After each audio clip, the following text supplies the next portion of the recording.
बघा ही भजी मूग डाळीची, त्याच्यात पुडूया ही अशी चटणी आणि जातली हा एक नंबर. कढीपत्तो खाले आणि केसांका चांगलो डोळ्यांचा सुद्धा. हे दुर्वांगचं ऍक्शन. आता मी आवाज दाखवते तुमका. ई बघा अशी मोडायची, आतून कुरकुरीत बाहेरून कुरकुरीत आणि कांदो पण मस्त इला वर. आणि ही मिरची पण आहे ना, मीठ घालून जर फ्राय केलास आणि खालास ना, हृदयाक चांगली मिरची खायची, भजी खायची, पाऊस जाता जात नाही आणि भजी काय आमची खायची रोवत नाही. रात्रीच्या 1 किलो ह्याचो गहू आणि गव्हान सांगितलं मी होय खालय मुगाच्या डाळीची भजी. आता नाव नाही सांगू आता ते जातात लोर परेलाग. तर ऑफिसच्या बाहेर खाल्याने त्याने मूग डाळीची भजी आणि माका सांगतात तशीच होई, आतमध्ये अशी क्रिस्पी बाहेरून अशी चवदार आणि त्याच्याबरोबर ती लाल लाल चटणी. मी म्हटलं आता करू काय, आमची मुगाची भजी कधी कधी पडतात नरम. तर मी म्हटलं वहिनी म्हटलंय चला चोपतीक घेतलंय आणि म्हटलं आज मूग डाळीची ती क्रिस्पी वाली भजी कशी बनवतात ते बघूया. तर त्याने सांगलं अगं काय नाही फेटूचा असता, फेटला की भजी होतात हलकी आणि होतात आतून शिजलेली आणि क्रिस्पी. त्याच्यासाठी तुम्ही त्याच्यात नाही घालायचा तांदळाचा पीठ, नाही घालायचं सोडो, नाही घालायचा मोहन, तरी सुद्धा होता ही मुगाच्या डाळीची भजी कुरकुरीत. आता ह्या डाळीचो मुगाच्या डाळीचो भजीचो व्हिडिओ पावचो असात तर शेवटपर्यंत बघा, म्हणजे काय काय मध्ये मध्ये टिप्स पण दिलेले आहेत आणि चटणी पण बघूची आहे ती शेवटाकच बघा. आणि ती मस्त चविष्ट चटणी आपण रोज रोज खोबऱ्याची खातो, याच्यात हा बनवायचा. आणि ही पहिली भजी मी नैवेद्यासारखी माझ्या नवऱ्याक दाखवतले हा, कारण त्याची स्पेशली डिमांड मूग डाळीची भजी. बरोबर काय. चला आता करूया सुरुवात. वेळ न दवडता, रेसिपी छोटी असली पण आमचा बोलणार मोठा. चला करूया सुरुवात. ही 4 तास भिजत घातलेली मूग डाळ ही आता आपण मिक्सरच्या भांड्यात उपसान घेऊया. आता ही पाणी न घालता दरदरीत वाटून घ्यायची. लागलाच तरच थोडा पाणी घालायचा चमच्यान. केवढी घेतला तो? ह्या वाटीच्या मापान मी 1.5 वाटी डाळ घेतलेली, एकदा भरून आणि एकदा अशी अर्धी. ती फुगान आता ही पूर्ण 2-2.25 वाटी डाळ झाली. वहिनी मिक्सर लावताय तोपर्यंत मी इथे लाल चटणीची तयारी करून ठेवली आहे. लाल चटणीसाठी मी इथे लाल मिरच्या घेतल्यात, बेडगी, थोडंसं आपलं ओलं खोबरं, चिंच, 10-12 लसूणच्या पाकळ्या आणि एक अर्धा असा रफली चॉप कांदा. झालं तुमचा लावून? झाला माझा लावून. या बघा असा वाटून घेतलंय. माका पाणी लागलाच नाही, त्याच्यातच मी वाटून घेतलंय. डाळ प्रॉपर भिजली तर पाणी लागत नाही. आता हे काढून घ्या ना, फेटू होई ना गाड, सोडो बिडो न घालता आपण करतो ना.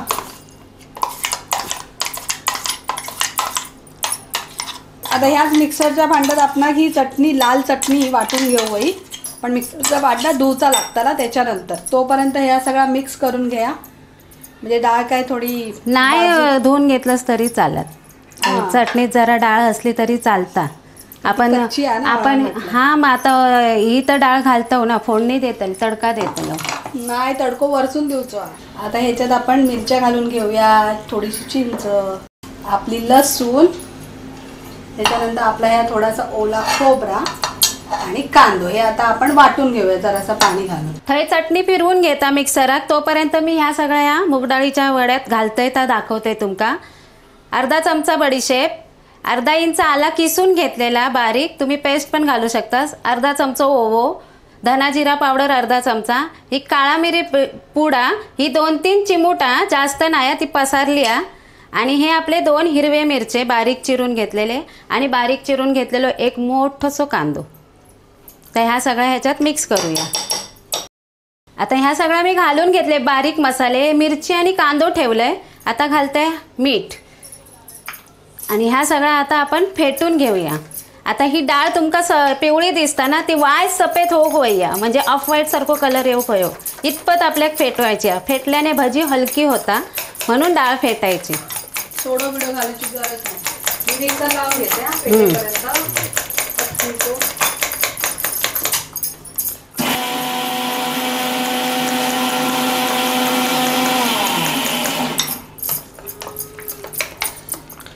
तुम्ही मसाले टाकूच्या आधी ना नुसता मीठ टाकून फेटून घेतलास ना तरी चालत, मग तुमका कळत तो फरक. जसो कलर बदलता आपल्या मूग डाळीच्या बॅटरचो. वहिनी हे मूग डाळीचं बॅटर फेटेपर्यंत मी ही ना जाडसर अशी चटणी वाटून घेतली. आता एका तडको देऊया, भांड्यात काढून घेऊया.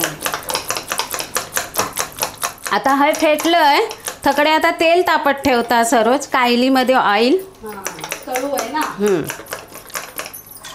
हे काय जास्त वेळ नाही लागत. आता मी 2 मिनटं फेटून घेतलंय. डाळ जरा हलकी अशी झाली बघा. आता ह्याच्यामध्ये घालूया कांदो आणि आपली मिरची जी मगाशी चिरून ठेवलेली. आता हे आपण ढवळून घेऊया. आता ह्याच्यात ठेवलं मी काईल आणि पेटून घेऊया. म्हणजे काय ह्याच्यात आपण ऑइल घालून त्या तापत ठेवूया.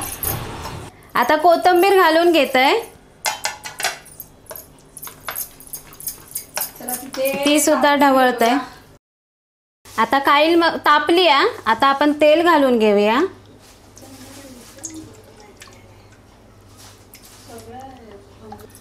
आणि गॅस करूया मोठी. आता ही जी लाल चटणी आपण मिक्सरला लावून घेतली ना ती मी काढून घेते. म्हणजे आपण ह्याच्यात तडको देऊचो. मस्त लागतं ही अशी चटणी ना. तुम्ही नक्की करून बघा. मच्छीच्या वाटपासारखी दिसता. तशीच दिसतं ना. सगळ्यात आत घातला ना. तिथे तोपर्यंत कढईत ऑइल तापतं तोपर्यंत आपण इथे तडको देऊन घेऊया चटणी मस्तपैकी. तडक्याचा या भांडा डीमार्ट मध्ये गावता. जर तुमका हवया असा तर सांगा देते. आता तडक्यात ते ना 1 चमचो उडदाची डाळ, अर्धा चमचा मोहरी आणि कढीपत्त्याची पानं 7-8. बस एवढंच. मोहरीचं फ्लेवर मस्त लागतं तडक्यात. आता या तेल बघा. गरम झालं. हा ते पण गरम झालं. तेल बघा कसा उसाळता. आता ह्याच्यात वायस घालून बघूया. तवरीला की समजायचं आपला तेल भाजला तापला. तडको दितो बघा. फ्लेम छोटी करू या. थोडासा असा तेल. आता फ्लेम मोठी. आता तेल वाईस जरा चांगला तापावा या. पण भीती पण वाटतं कधी कधी तेल जास्त तापला ना आग पकडता आणि वर येता. भांडा छोटा असता ना तो आणतेचा म्हणून. त्याच्यामुळे आता थोडीशी तेल तापलंय. तेल तापलं की बारीक करायची गॅस. आता इकडे मोहरी घालूया. आपली मोहरी अशी तडतडाक लागली त्याच्यात घालूया कढीपत्तो. दूध घालूया.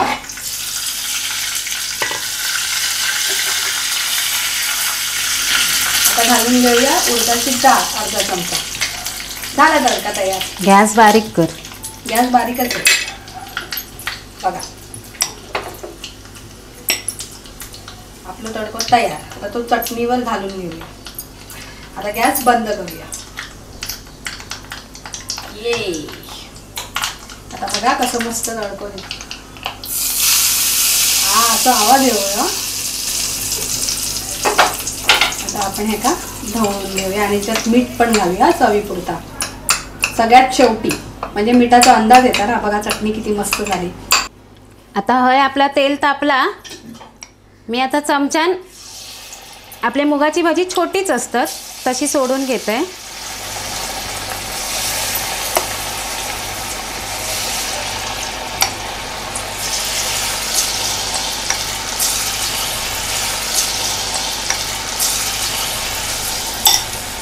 त्याच्यात घालूया मीठ आणि परत ढवळून घेऊया. आपली लाल चटणी खाऊ तयार. आणि तिथे मुगाची भाजी पण तोपर्यंत होता गरमागरम. थंड अजिबात नाही खाऊ शकत. नाही तर मजा यायची नाही.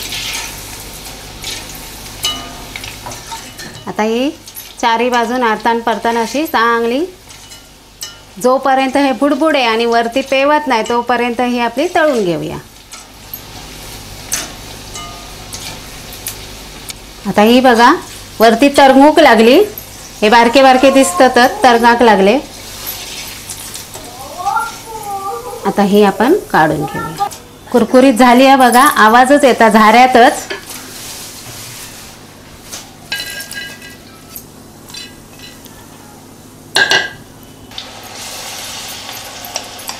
एक बॅच झाली माझी तळून. आता राहिले ते सगळे मी घालून घेते. मग अशी तेल जास्त तापलेला म्हणून थोडेच घातलेलं आहे. पहिल्यांदाच तेलात काही सोडायचा असला तर आधी थोडक्यात सोडायचा. करपला तर थोडक्यात करपात म्हणून आता दुसरी बॅचला मी भरपूर टाकलंय.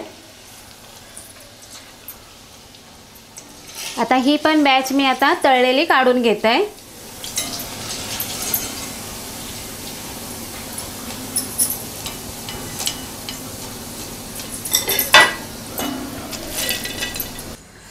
आहा हा हा, पाऊस काय जात नाही. आम्ही काय भजी खाल्ल्याशिवाय राहत नाही. गट बसत गेले तरी सुद्धा ह्यो पाऊस असाच. हो, तोपर्यंत पावसामुळे आपण त्याच्या निमित्तानं काय होईना भजी खाऊन घेऊया. आणि ही मिरची आणि आमचं ह्यो दुर्वण भजीच्या वासान इलो माझो झील. भजी वडे अजून कसल्या कसल्या वासान येतात ते सांगा जरा. हा? काय रे? बघ बघ बघ कुरकुरीत झाली की नाही? सांग सांग सांग. आवाज इलो इलो कुरकुरीत. Yummy tummy. आता हे फोडून दाखवूया दुर्वान. घे तू फोड, दाखव आतून कशी भजी शिजली बघा. फूक मारा फूक मारा फूक फूक इवले इवले दुर्वांचे हात. हा, आणि इवली इवली भजी आतून पण छान शेकली, बाहेरून क्रिस्पी आणि आतमधून सॉफ्ट खाऊन अशी बघू. ही मूग डाळीची भजी. ना सोडो ना काय. मी खाऊन दाखवत आहे तुमका मूग डाळीची भजी. ही भजीची स्पेशल फरमाईश होती माझ्या नवऱ्याची, Shrikant Vinayak Parab. Dedicated to him specially. हा, नाव घ्या म्हणून आग्रह करतात. नाव घ्या म्हणून आग्रह करतात. स्पेशली मी बनवून दाखवली मूग डाळीची भजी. खाऊन दाखवतोय म्हणून तिथून दाखवतोय माझा डोळे, असं काहीतरी होता. काय बाय मी आता त्याचा यमक पुरा करतोय. करा. नाव घ्या म्हणून आग्रह कशाला, भजी खायला वेळ आणि निमित्त कशाला. भजीवर चाय पण ना माका दुसरी चटणीच दिली आणि तसं. चाय स्वतः पिऊन मोकळे झाले. भजी खायला वेळ आणि निमित्त कशाला. पावसाचा असू दे की खावचं मूड इलेलो असू दे, अशी ही मूग डाळीची भजी झटपट नाही खटपट करा, लवकरात लवकर. आजच संध्याकाळी करा ना. आणि आमचा नेहमीप्रमाणे Parab kitchen like share subscribe. आणि माझ्यासारख्या तुम्ही नेहमीप्रमाणे खात राहा. झाली तिकडे भजी की करणार रवाने उपाशी. नाही, करणाऱ्या कायलीवरच रवायचा आणि खाणाऱ्यांनी ते खातच रवायचा. मला घेत राहायचे कशाला.